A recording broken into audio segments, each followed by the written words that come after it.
Congress MLC Balmuri Venkat మన దగ్గర ఉన్నారు. తాజా రాజకీయ అంశాల మీద మనం మాట్లాడించే ప్రయత్నం చేద్దాం. నిన్న కేసీఆర్ కాళేశ్వరం కమిషన్ దగ్గరికి వచ్చిన నేపథ్యంలో పెద్ద ఎత్తున హంగామా అయింది. అక్కడ పెద్ద ఎత్తున గొడవలు అయినాయి. దాని తర్వాత ఇది అమానుషం కూడా వాళ్ళు పెద్ద ఎత్తున చెప్తున్నారు. అదే సమయంలో కేటీఆర్ కూడా నిన్న అక్కడ ఒక ఎంట్రిక కూడా వీకలేదు అన్నటువంటి పదాలు కూడా వాడాడు. దాన్ని ఎట్లా అర్థం చేసుకోవాలి? ఎంట్రీగా వీక్తారా, లోపలేస్తారా అని ఎవరిని ఉద్దేశించి అంటుండు? అది మనం కాదు, ఒక కమిషన్ ఏర్పాటు చేసినప్పుడు సిస్టమ్ ప్రకారంగా, ప్రొసీజర్ ప్రకారంగా దానికి ఎంక్వైరీ నడుస్తుంది, దాని ప్రకారంగా యాక్షన్ ఉంటుంది. నువ్వు తప్పు చేయకపోతే నువ్వు ప్రూవ్ చేసుకొని బయటకు వచ్చి మాట్లాడాలి. నువ్వు తెలంగాణ రాష్ట్ర సంపదని దోచుకున్నావని చెప్పి కామన్ మ్యాన్ కి కూడా నువ్వు కట్టిన ప్రాజెక్ట్ రెండు పిల్లర్లు కుంగినాయని కనబడుతుంది. దానిపైన కమిషన్ ఏర్పాటు చేసారు. కమిషన్ విచారణ చేస్తుంది. ఆ విచారణలో తేటతెల్లం అవుతుంది నువ్వు కరెక్టా కాదా అనేది. అవన్నింటినీ పక్కన పెట్టేదో ఉద్యమానికి పోతున్నట్టు ఇసంటి ఒక కవరింగ్, ఇసంటి ఒక డ్రామా ఆడితే, ఆ డ్రామా ఆడడంలో భాగంగా పొలిటికల్ బెనిఫిట్ కోసం ఇష్టం ఉన్నట్టు అడ్డగోలుగా మమ్మల్ని విమర్శించి మాట్లాడితే, ముఖ్యమంత్రి గారిని ఇష్టమున్న వ్యాఖ్యలు నువ్వు మాట్లాడితే ఊరుకునే పరిస్థితి ఉండదు. దానికంటే చాలా గలీజ్గా నేను తిట్టగలుగుతా, దానికంటే ఇష్టం ఉన్నట్టు నేను మాట్లాడగలుగుతా, నా వ్యవహారాన్ని కూడా దానికంటే చాలా గలీజ్గా చూపివ్వగలుగుతా. కానీ ఒక శాసన మండలి సభ్యునిగా నా పార్టీ, మా ముఖ్యమంత్రి గారు, మా తల్లి నాకు నేర్పిన ఒక గౌరవంతో పద్ధతిగా మాట్లాడుతున్నాం. ఆయన కూడా అదే పద్ధతిని పాటించాలని చెప్పి ప్రెస్ మీట్ ద్వారా కేటీఆర్ని సూచిస్తున్నా. అండ్ ముఖ్యమంత్రి గారికి తక్షణమే బహిరంగ క్షమాపణ చెప్పాలని చెప్పి హెచ్చరిస్తున్నా. అంటే తప్పు చేయలేదు కాబట్టి, నిజాయితీగా ఉన్నాం కాబట్టి, ఒక తొలి ముఖ్యమంత్రిగా, ఉద్యమ నేతగా ఇక్కడికి మా నేత వచ్చాడు, ఇక తెలుసుకోవాల్సిన వాళ్ళే ఇక ఏం ఎంక్వైరీస్ చేసుకుంటారు. ఆయన ముఖ్యమంత్రి కుర్చీలో కూసురు అంటే అది సోనియా గాంధీ గారి ఒక భిక్ష. తెలంగాణ రాష్ట్రాన్ని ఈరోజు ఏర్పాటు సహకరించి తెలంగాణ రాష్ట్రం ఏర్పడిందంటే సోనియమ్మ ఆ రోజు ఏదైతే చొరవ తీసుకుంది కాబట్టి తెలంగాణ రాష్ట్రం ఏర్పడిందని స్వయానా కేసీఆరే మాట్లాడిండు. ఈరోజు అవన్నీ పక్కన పెట్టి నువ్వు తొలి ముఖ్యమంత్రి అని అంటున్నావు. సరే, నువ్వు 10 ఏళ్ళు దాన్ని అడ్డం పెట్టుకొని రాజభోగాలు అనుభవించినావు. సరే, అనుభవిస్తే తెలంగాణ ప్రజల సొమ్ముని దోచుకున్నావు.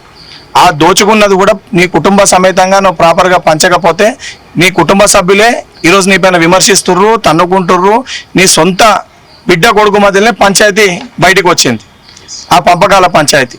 అవన్నిటి నువ్వు తేల్చకుండా బయటకు వచ్చి మా పైన బురద జల్లి ఇష్టం ఉన్నట్టు మాట్లాడితే మేము కూడా ఊరుకునే పరిస్థితి ఉండదు.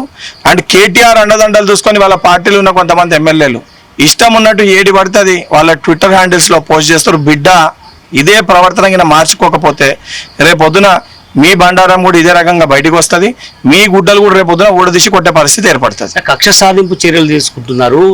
ఇప్పటికే కొనతం దిలీప్ని కావచ్చు, లేదా మిగతా నేతల్ని కావచ్చు, ఒక్కొక్కరిగా అరెస్టులు చేస్తున్నారు. క్రిషాంక్ని కావచ్చు. ఇదంతా మంచి పద్ధతి కాదు అన్నటువంటి మీ చూస్తాం, మీ అంతా కూడా చూస్తామని వాళ్ళు ఏదన్నా పీకేది. 10 ఏళ్ళు అధికారంలో ఉన్నారు, మాసంటోళ్ళని ఏదో పీక్దామని చెప్పి 4-5 సార్లు జైల్లో పెట్టారు, 80-90 కేసులు పెట్టారు, భౌతిక దాడులు చేశారు. భయపడ్డామా? వాళ్ళ లెక్క పైసల లాలూచీకో లేదా అధికారం కోసమో మేము పార్టీలో లేము. ఐడియాలజికల్గా తెలంగాణ రాష్ట్ర అభివృద్ధి కోసము ప్రజలకి సేవ చేయాలని ఒక కోణంలో మేము రాజకీయాల్లోకి వచ్చినాం. నువ్వు ఆ రకంగా మమ్మల్ని వ్యక్తిగతంగా ఇబ్బంది పెట్టి మమ్మల్ని రేపు పొద్దున మేము అధికారంలోకి వస్తామని ఒక నమ్మకం మీకుందేమో. మీరు మాట్లాడే మాటలు, మీరు ప్రవర్తించే తీరు యావత్ తెలంగాణ సమాజం గమనిస్తుంది. కనీసం ఈరోజు ప్రతిపక్ష నాయకునిగా, ఎమ్మెల్యేలుగా మీకు కొన్ని స్థానాలు ఇచ్చారు. రాబోయే ఎన్నికల్లో కనీసం ఆ స్థానాలు కూడా ఉంటాయి. అండ్ నువ్వు అంటున్నావు నిజంగా కక్ష సాధింపు చర్యలే తీసుకోవాలని అనుకుంటే నేను ఈ ప్రెస్ ద్వారానో సైబర్ క్రైమ్ ద్వారానో కంప్లైంట్లు ఇవ్వకపోతుండే.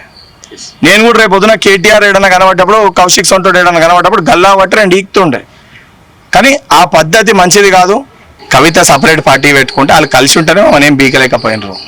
బీఆర్ఎస్, బీజేపీ ఇంకో 4-5 పెట్టుకోమని చెప్పండి. ఆల్రెడీ పోయినసారి ఇండైరెక్ట్గా కలిసే ఉన్నారు. ఇవాళ దాంట్లోకెళ్ళి ఉన్న దాంట్లోకెళ్ళి కొత్తగా ఇంకేదో పుట్టింది. దాంతో మాకు ఒరిగేదేం లేదు, దాంతో మాకు వచ్చేదేం లేదు, దాంతో మేము భయపడేది లేదు.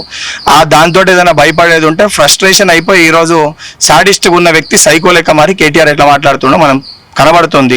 దానికి భయపడేది కేటీఆర్ భయపడతాడు. దానిపైన నాకంటే బాగా కేటీఆర్ సమాధానం చెప్తాడు. చివరగా మాగంటి గోపీనాథ్ చనిపోయారు. జూబ్లీహిల్స్ లో కాంగ్రెస్ పార్టీ నుంచి పోటీ చేసే అవకాశం ఉంటుందా? మద్దతు ఇస్తారా అన్న? ఒక సహచర ఒక శాసన మండలి సభ్యునిగా ఆయన చనిపోయి 11 రోజులు కూడా అయితలేదు. దానిపైన నేను మానవత్వంతో నేను రాజకీయం చేయదలుచుకోలేదు. దానిపైన పార్టీ ఏ నిర్ణయం తీసుకుంటుందో రేపొద్దున అయిపోయినాక సమయం ప్రకారం పార్టీ దానిపైన మాట్లాడుతుంది. రైట్. కక్ష సాధింపు చర్యలు తీసుకోదలుచుకుంటే ఏనాడో మేము మా ముఖ్యమంత్రి తీసుకునేవాడు, అలాంటి పరిస్థితి మేము కాంగ్రెస్లో నిర్ణయం తీసుకోదు.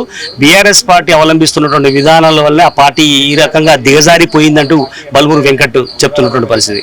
కెమెరా పర్సన్ హేమంత్తో నరేందర్.